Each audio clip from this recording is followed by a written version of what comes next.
Hello and welcome to Ethics Unplugged, a podcast that explores ethical dilemmas that shape the world of marketing. I'm your host, Hannah Nair, and I am a student at Humber College currently studying marketing. And I want to foremost thank you for joining me on our first episode of Ethics Unplugged. Today, for our first episode, we are going to be discussing how social media marketing affects mental health.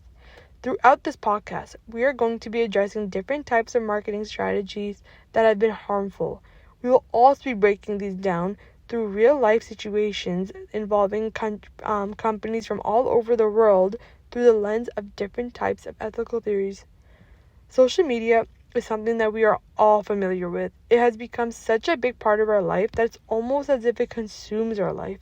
Social media is something that we check before we sleep, something that we check when we wake up. It's always with us. It is always on our mind and has become so natural to us. It has such a diverse group of users ranging from age, gender, ethnicity, religion. It has different kinds of people from all over the world. Social media is something that has made it easier for us to stay in contact with our friends and families who may live across the world. It has made communication easier for everyone and keeps everyone connected. I know that personally I use platforms like Snapchat, Instagram, TikTok, Facebook, and honestly the list can just go on. All these platforms have their own quirks that makes them different from each other's. For example, how Facebook has Facebook Marketplace and how Snapchat has one of the best privacy security with the automatic chat delete. Just like so many others, I use these platforms on a daily basis and consume information about stuff like politics, products, and just general information of social media. With how easily people can be influenced by social media posts, it really makes you think about the dark side of social media and how these influences can really impact us in ways that we don't even realize it does. As social media grows, it has millions and millions of active daily users. It progressively became a marketing powerhouse for brands, influencers, corporations to use psychological tactics to keep users engaged, making them feel like they need more and build that desire through exposure of their brand and product. Marketing thrives on aspiration, and while that's not completely unethical, it can become harmful when it prompts unrealistic ideals. Think about it this way. When you scroll through platforms such as Instagram and TikTok, what do you see? You see aesthetic perfection. From weight loss ads to airbrush influencers, these platforms push a beauty standard that lacks diversity in body type and race. Unfortunately, this results in body dissatisfaction, anxiety, and depression, especially among younger users who are more impressionable and more active on social media. Social media's most active generation is Gen Z, where the ages range from 13 to 28. This is an age where we are learning more about ourselves and understanding the world more independently. Many of our interests spark from social media, from clothing trends to lifestyle trends, and honestly the list can just go on. With this in mind, mental health disorders also can spark from social media. From envy of what others have to insecurities about yourself, social media affects us in more ways than we think it does. We look up to people who we do not know other than what they present online. There was actually this TikTok trend a few weeks ago before the quote-unquote TikTok shutdown, where famous influencers were exposing secrets they kept as they thought that TikTok was shutting down and that they had nothing left to lose. Many of these influencers who were coming out with these secrets were actually fitness influencers. Now, it's not all of them, just like a small bunch of them, but they're these influencers who would promote fitness and weight loss products, and they came out and admitted that they had surgery done on their bodies to achieve their figures, and that they did not use the products that they would promote their followers to use to achieve their build.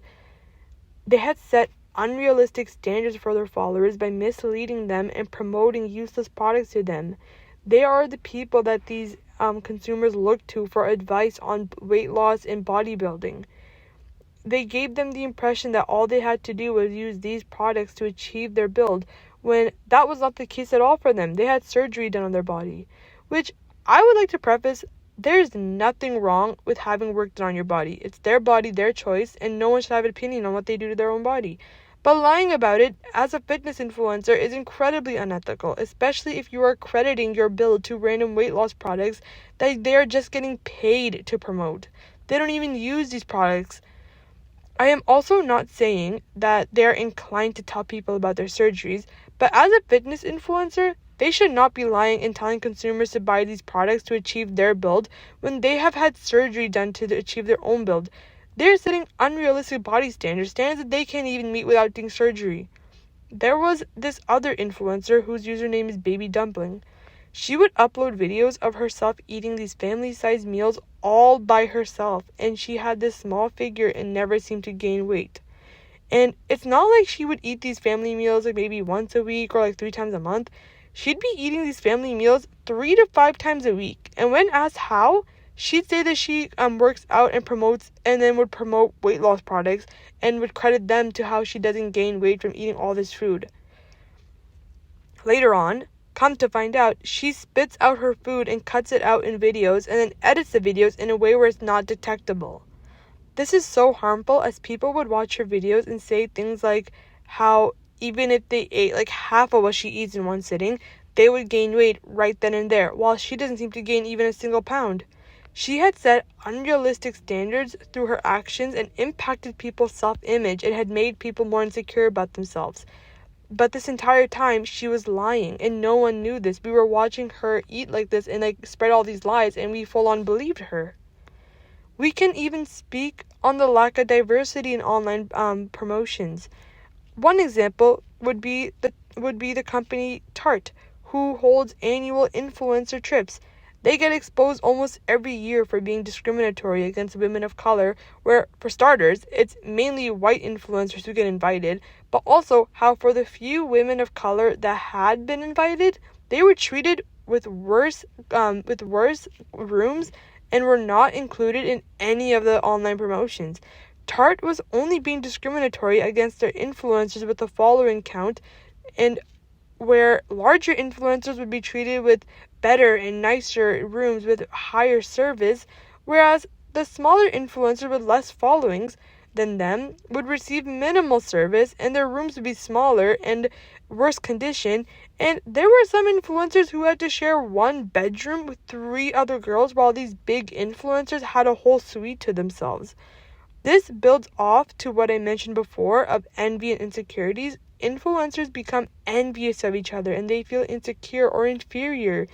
Us as marketers need to not only be careful of what we promote to our consumers, but we also need to be wary of influencers that we partner with and understand how we are treating them and make sure that we are treating them with the utmost respect and care.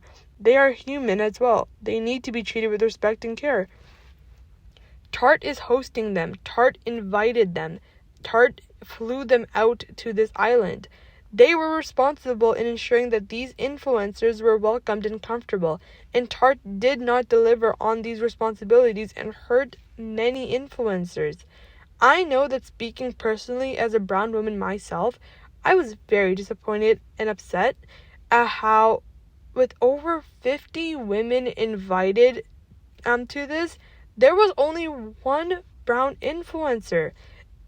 The lack of diversity really hurt many brown women, and it really just promotes harmfulness that we were talking about previously. Now, on Tarte's end, they were incredibly inconsiderate throughout this whole planning for the social media promotion for their company, and it completely backfired from what they expected. They received tremendous amount of backlash and did not receive the engagement that they were expecting. They received negative consumer engagement. Now, let's break this down from different ethical lenses, starting off with Kantian ethics.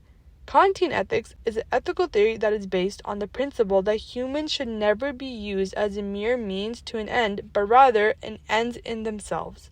Let's apply this to social media marketing. When companies promote misleading advertisements and use things like beauty filters, they are treating people as a means to profit, which is unethical through the lens of Kant's ethics. These companies do not care if a teenager develops body dysmorphia from constant exposure to altered images, setting up unrealistic standards. They care more about the money the teenager will spend to address his body dysmorphia that they gain from these harmful content. Kant would argue that this form of marketing is unethical. It exploits people's vulnerabilities instead of empowering individuals. They take advantage of their consumers' vulnerabilities for their own benefit. Companies that do this lack transparency with their consumers, and they show lack of respect for their consumers. Utilitarianism argues that ethical actions should be promoted with the greatest happiness for the greatest number. Utilitarianism may look at this dilemma both ways, one from the company side and the other from the social media user side. Now, as a company can profit by gaining popularity and increasing their brand awareness, on the other side, consumers result in the rise in depression, anxiety, and eating disorder. A utilitarianism would ask, does this the happiness of advertisers and the company and influencers outweigh the harm that is caused onto vulnerable users? No. From utilitarianism perspective, the negative mental health effect on users outweighs the benefits the companies will receive, making this marketing strategy unethical. Now, let's look at this through the lens of ethical egoism.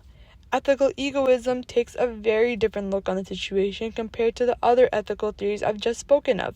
Ethical egoism argues that actions are morally right if they promote one's self-interest. In the world of social media marketing, this perspective suggests that marketers should act in their own self-interest. What benefits the company the most? And although the company may be satisfied and happy with the higher sales, their actions will result in a higher rate of people's mental health being negatively impacted. For this topic, this ethical theory, ethical egoism, is incredibly controversial, as they are given such a platform that gives these companies direct access to people at any time and day. It is important to also note that a high rate of social media users are also minors who do not know better. For them to act in their own self-interest can be incredibly harmful to millions of social media users. On a business perspective, it may also not always end up the way these companies would expect it to. If a company were to act in their own self-interest, the results benefit them, but negatively impact consumers. It may backfire and result in the company brand reputation being damaged as consumers begin to dislike the company and for what they stand for and for what they don't stand for. So let's discuss what can be done. Marketing with the lens of content ethics can be just as impactful. Companies are praised for diversity and promoting for a good cause. It also reaches a larger demographic as they are representing normal, everyday people. For example, Tier, a Korean makeup company, receives backlash for the lack in color diversity for their foundation. Their response? They had a partnership with people of color influencers to promote their new line with the large shade range, making their product accessible for everyone of every color.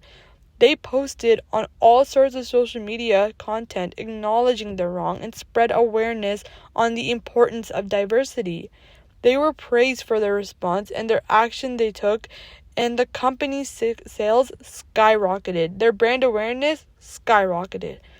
There are countless of other companies that have had irreversible damage done to their image for being insensitive to their users, such as Tarte, which I mentioned earlier.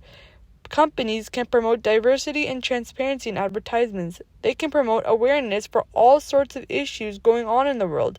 They can even promote products by making consumers feel special, like how baby products companies such as Huggies uploads content celebrating mothers and fathers and focusing on building business-to-consumer relationship. By doing so, in the context of sales, it would make the company more socially acceptable for consumers to shop at, rather than a company that lacks diversity, anti-body positivity, or just is completely insensitive. So, after really looking into this dilemma, it really made me more aware of the content I see online and has made me more careful with how I am acknowledging it and how I am consuming this content. I really hope that from this podcast, you will also be more careful and understand the harms that can come from social media. And if you are in the field of marketing, I hope that you understand your importance and responsibility as a marketer, and the importance of what you post online, how big of an impact you can make on consumers. I view this whole situation through content ethics. Consumers should not be a means to an end. Companies should not be making consumers feel the need to purchase their weight loss products by making them feel bad about themselves. Influencers should be completely transparent about what they're promoting. Companies should be using their platforms to celebrate their consumers and market to them with respect and care. This platform, companies, influencers, marketers, and just generally everyone has the privilege to be on should be used for good. It should be used for awareness and kindness. And that brings us to the end of our first episode. I hope that this episode left an impact on you and will provide you with a deeper insight on social media and the marketing aspects of it. I would like to thank you for joining us on our first episode, and I hope to see you in our next.